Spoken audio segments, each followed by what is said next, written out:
Located on a 500-foot tall bluff overlooking the Mississippi River just south of McGregor in Clayton County, a 970-acre state park holds natural and historic treasures. Come along with Notes on Iowa, we explore Pikes Peak State Park.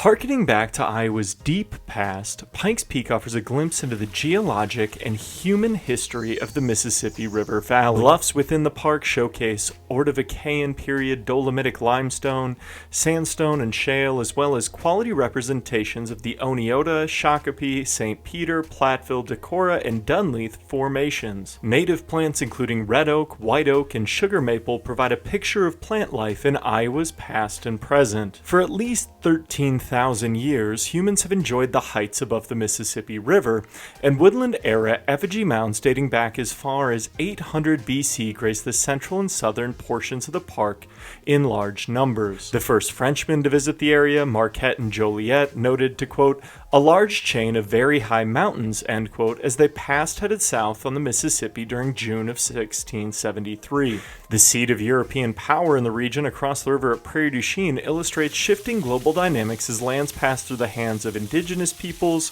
the French, and the English before officially coming under American control with the Louisiana Purchase in 1803.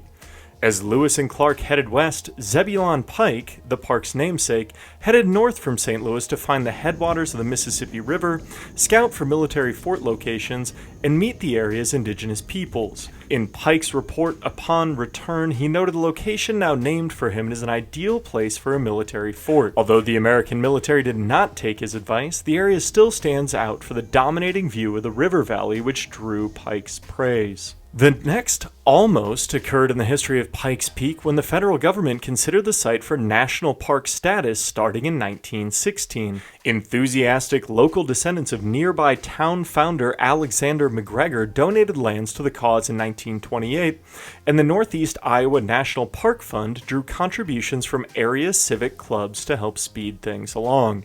However, the National Park Service eventually passed on the site and turned the lands over to the state of Iowa. As early as 1925, the Iowa Conservation Commission mulled taking on the sites and eventually agreed to take control a decade later in 1935.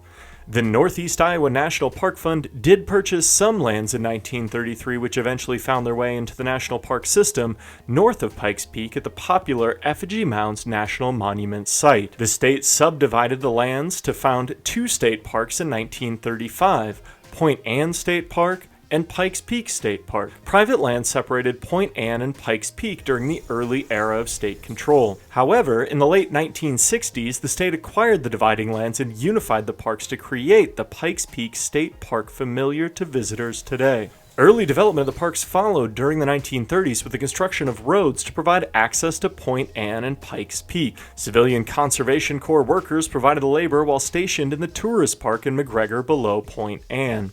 In 1936, Margot Frankel and several other representatives of the Iowa Conservation Commission surveyed the parks and started plans for a modern shelter and concession stand, additional trail work, and other developments for the park.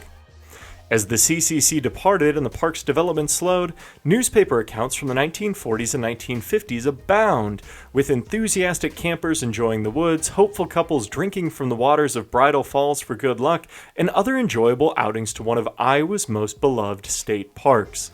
The 1960s saw the completion of the first major improvement project of the park in decades, mainly focused on improving camping opportunities at the site and acquiring the lands to link Point Anne and Pikes Peak. Small improvements continued across the close of the 20th century and early 21st century to continue to maintain and improve the park, including the development of equal access facilities at the scenic overlook at Pikes Peak and in the boardwalk trail past the Bear Mounds and on to the beauty of Bridal Falls. Today, Pikes Peak State Park offers a variety of opportunities to enjoy the outdoors in northeastern Iowa. The equal opportunity access at the park near the historic concession shelter welcomes all visitors, while 63 identified woodland-era mounds grace the park, and over 11 miles of hiking trails will wear out even the most enthusiastic visitors. Recently updated camping pairs with picnic shelters and other modern amenities to allow visitors the opportunity to enjoy the park for an afternoon or longer. The hummingbird feeders near the shelter provide a glimpse at the incredible bird and wildlife watching available throughout the site.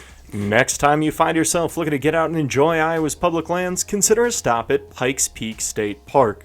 A truly stunning representation of Iowa's natural beauty and a testament to the necessity of maintaining opportunities to get outdoors for all Iowans, Pikes Peak State Park shines, a must-visit for all people hoping to see Iowa slowly.